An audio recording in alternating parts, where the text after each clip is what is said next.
안녕하세요. 책 읽어주는 남자 정대식입니다. 오늘은 세상의 주인이 되는 법 38번째부터 하겠습니다. 38번째 The map is not territory 1. NLP 전제들. 오늘은 NLP의 전체적인 의미를 아우른다고 볼 수 있는 NLP의 전제에 대해서 알아보겠습니다. NLP는 NLP적인 신념이라 할 수 있고, 우리가 살아가면서 이러한 신념을 장착하게 되면 인생을 좀 더 건설적이고 효율적으로 살 수 있다는 것입니다. 1. 지도는 현지가 아니다. 2. 사람들은 현실 자체보다는 현실에 대한 자신의 지도에 반응한다. 3. 다른 사람의 세계 지도를 존중해줘라. 4. 사람은 항상 최선의 선택을 한다. 5. 선택지가 있는 것이 선택지가 없는 것보다 낫다. 이번 시간에는 이 첫 번째 전제에 대해서 알아보겠습니다. 2. 첫 번째 전제. 지도는 현지가 아니다. 지도는 현지, 즉 현지 지점이 아니다. 우리가 지도를 보면 현실의 장소와 안전하게 동일할까요? 지도가 아주 상세하더라도 현실의 축소판이고 삭제, 왜곡, 일반화가 일어납니다. 우리가 흔히 보는 관공서, 박물관, 음식점, 약도를 보면 중요한 위치를 제외한 나머지는 삭제를 많이 합니다. 이렇듯 지도가 현실과 안전하게 일치하는 경우는 없습니다. 이것을 많은 것을 시사합니다. 우리가 현실을 체험할 때도 우리는 이런 지도를 가지고 현실을 해석합니다. 우리는 오감, 눈, 코, 입, 귀, 피부를 통해서 정보를 받아들이고 그 과정 속에서 자신의 지도에 따라 삭제, 왜곡, 일반화 작용이 일어나고 원래의 순수 정보에 비해 변형된 소량의 정보만 취합니다. 왜냐하면 모든 정보를 취하게 되면 우리가 감당할 수 없게 되죠. 한마디로 돌 수도 있습니다. 자신에 맞는 커스터마이즈된 정보를 취하게 됩니다. 참 편리하고 신기하죠?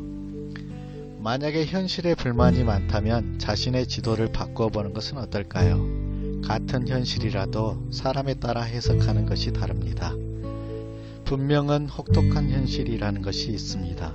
군대, 감옥과 같은 평범한 상황에 비해 안 좋아 보이는, 하지만 이런 악조건 속에서도 자기 개발의 기회와 건설적인 목표를 세운다면 그 시간이 무의미하거나 고통스럽지만은 않을 것입니다. 좋은 현실, 환경을 선택하는 것이 물론 중요하지만 진짜 대단한 사람은 어떤 환경이든지 자신이 유리한 방향으로 해석하고 건설적이게 만드는 것입니다. 3. 아빠 어디가. 저는 개인적으로 아빠 어디가 프로그램을 보면서 성동일은 참 환경을 자신이 유리한 쪽으로 해석을 잘하는 리프레이밍 다시 설정, 의미 전환, 새로운 해석, 리프레이밍 기술을 가졌구나, 그리고 앵커의 기재구나 라고 느꼈습니다. 반면에 김성주 같은 경우는 좋은 환경에서도 걱정하며 그 자원의 가치를 약화시키는 모습이 많이 보입니다.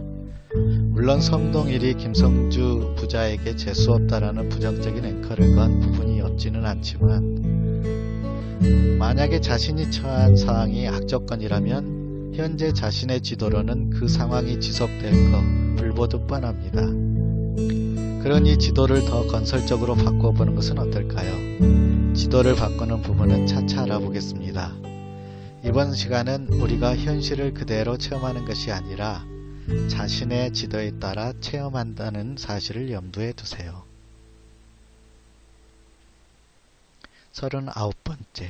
지나간 과거에 대해서 후회할 필요가 없는 이유. 이번 시간에는 후회와 걱정을 불식시켜줄 부분을 다루어 볼까 합니다.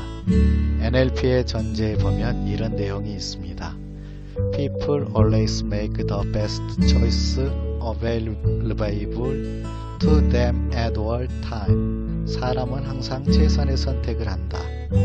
NLP의 전제는 쉬운 말로 세상이라는 전쟁터를 게임을 하듯 즐기다가 통찰자의 마인드맵입니다. 고통과 전쟁을 하는 우리와는 다른 한 차원 높은 현실의 종속인이 아닌 현실의 지배자들의 마인드입니다. 그 사고방식이 다각도로 검증된 것이라 효율적인 사고 패턴입니다. 사람은 항상 최선을 선택을 한다. 이게 무슨 뜻일까요? 우리 인간의 무의식은 항상 우리를 돕기 위해서 뭔가를 합니다. 우리의 소화기능, 호흡, 망각기능 등등 이 모두가 인간이 생존할 수 있게끔 설계되었고 그 생존을 무의식이 돕고 있습니다.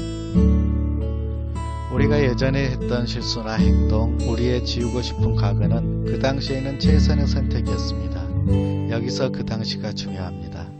지금의 최선의 선택과 그 당시의 최선의 선택은 다르겠죠. 그 당시의 데이터베이스와 로직으로 최선의 값을 산출하여 행동으로 발현시켰을 뿐입니다. 그런데 후회할 필요가 있을까요? 우리가 기억을 망각하고 과거 그 시점으로 돌아가도 결과에는 별 차이가 없을 가능성이 큽니다.